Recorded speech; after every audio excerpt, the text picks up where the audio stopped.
Today in crazy anti-gun programs, the ATF is now using artificial intelligence to find gun owners' identities. How exactly are they doing that? By using your face. Hi, I'm Ben, and you're watching the Minuteman Moment. Facial recognition technology, or FRT, no, not that FRT, allows the feds to use an image of your face and then tap into huge databases of publicly available images across the internet. One of the most controversial companies that provides this tech is Clearview AI, which a government report a couple of years ago described as a web-based facial recognition service using 30 billion plus facial images sourced from publicly available websites, including news media, mugshots, and social media websites, among others. But if you go onto their website now, they claim to have 50 billion images. Just listen to the founder that goes through the entire process of how Clearview works. Well, quite simply, Clearview is basically a search engine for faces. Think about the photos you've posted online, or photos that others have posted of you. There's a good chance he's collected them. His app has scraped billions of images from sites like Facebook, Twitter, and Google to use in a facial recognition system. He claims more than 600 law enforcement agencies in the US and Canada are using it, though it's unclear how many have actually paid for it. So that's the photo of you. So this is a photo of me from CNN.com. Wow.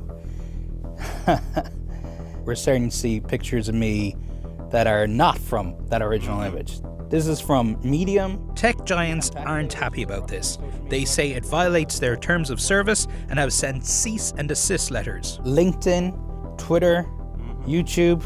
So this photograph is from my local newspaper. This AI technology is looking at what? It's looking at the unique features, so it learns to ignore things a little bit like the beard and focus on the features that stay the same across different age. Do you understand why people find this creepy?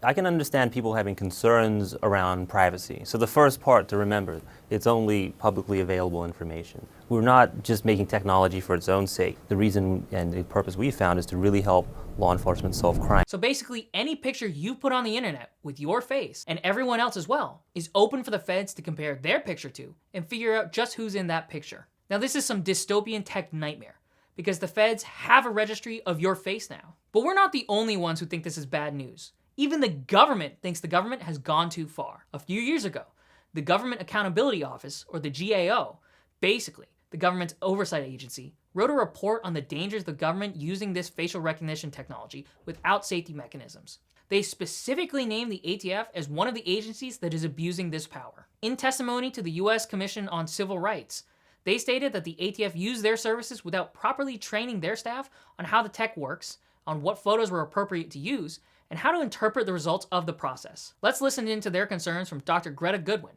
who is the GAO's Director of Homeland Security and Justice Team, meaning she has oversight on the Department of Justice and of the Department of Homeland Security. The capabilities and uses of this technology has expanded in recent years, and questions exist regarding the accuracy of the technology, the transparency in its usage, and the protection of privacy and civil rights.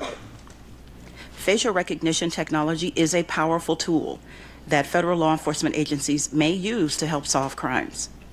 The technology allows law enforcement to quickly search through billions of photos to help identify an unknown suspect or victim in a crime scene photo or video. While the technology may support criminal investigations and help bring bad actors to justice, policymakers and federal agencies must consider the potential impact of its use on civil rights and civil liberties, because the potential for error and the potential to misidentify someone could lead to the arrest and prosecution of an innocent person. Civil liberties advocates have also noted that the use of facial recognition at certain events, like protests, could have a chilling effect on an individual's exercise of their First Amendment rights. So the Director of Homeland Security and Justice at GAO thinks that police facial recognition and AI will create a chilling effect on the exercise of the First Amendment. Now consider how it might have a chilling effect, or worse, on the Second Amendment. The GAO called out all federal agencies for using this technology and how it could infringe on American civil rights. All 7 law enforcement agencies initially used these services without requiring their staff to take training on topics such as how the technology works, what photos are appropriate to use, and how to interpret the results. About 60,000 searches were conducted before staff were required to take this type of training. In its report, GAO said that because of the potentials for errors and misidentification of people that could lead to arrests and prosecutions of innocent people, this could have the effect of making people afraid to exercise their constitutional rights. Now, this is exactly what the ATF's use of the technology would have on people's Second Amendment rights. In a 3-year period between 2019 and 2022, the ATF conducted over 500 face searches on gun owners. But not to worry, the ATF said they stopped that. But thanks to Senator Ron Johnson, we actually know the ATF continues to operate this service. Following the attempted assassination of Trump, it was revealed that photos were sent to the ATF to identify the shooter. Now, I don't understand why the ATF would ever lie to the people about having a database of personal information that would be able to identify gun owners. Wait a second, I've heard this one before. But using pictures of the dead would-be assassin isn't the end of the story for ATF's sinister plot, because this technology, combined with the ATF's already existing illegal registry of personal information on gun owners, would make gun confiscation that much easier. Now, before any of you Everytown or Brady Burner accounts get commenting about how this is just fear-mongering, it's already happened. In one of the premier anti-gun states, New Jersey police weren't using Clearview AI for just any law enforcement activities. New Jersey used the facial recognition AI to identify individuals and see if they had firearms. So we know that the person has committed a crime. We know that they're coming to the undercover location where law enforcement will arrest them. What we don't know is who is this person. But what we do have is a picture that they've sent to the undercover. And so the Clearview app was used to get the name of the individual coming to the undercover location. We wanted to find out, well, does this person have firearms? Do they have a violent history? That's how that tool was used in that particular case. So let's break that down. New Jersey just had to use its firearm purchaser database, handgun registry, and universal background checks by connecting them with Clearview AI's facial recognition data to give the police the ability to look at any person and determine whether or not they owned a firearm. New Jersey police used facial recognition data to generate a name, which was used to search the gun control registry database for personally identifiable gun owner information. That is truly dystopian. So, this report with the New Jersey AG and the GAO report on facial recognition all came out in the last few years, and no one really connected the dot until GOA released this report today. But is this old news? Let me tell you exactly why this is actually an urgent matter for you to call your congressman about. And the Senate has already included language that would give the ATF the same loophole that allowed the illegal gun registry to be funded to fund the use of facial recognition software. They're calling it Law Enforcement Advanced Analytics. This funding proposes to create or purchase software to correlate open source, commercial, and native agency data. Sounds boring, right? That's exactly what they want you to think, to hide the awful program behind the bureaucratic word slop and allow the agencies to infringe on all of our rights for a process that's already been shut down due to civil rights abuses. But ATF already has native agency data. That clearly describes their billion record database, which they say isn't a gun registry and can't be searched by name.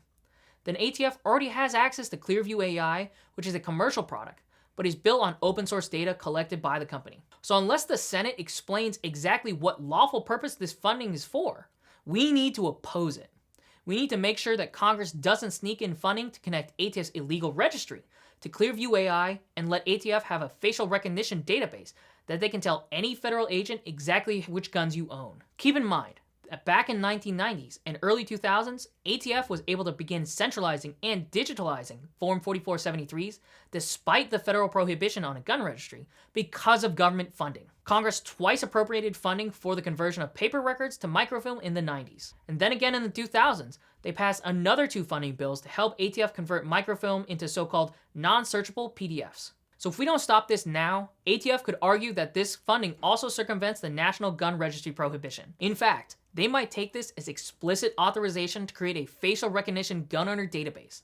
And later, when we're trying to repeal it, the anti-gunners will be all about this critical tool that they say is for law enforcement safety purposes, just like New Jersey. So it is crucial that you contact your congressmen and senators and demand that no funding be given to these facial recognition technology programs. Together, we can deal another blow to the sneaky ATF and prevent them from infringing on your First and Second Amendment rights. Now, thanks for watching.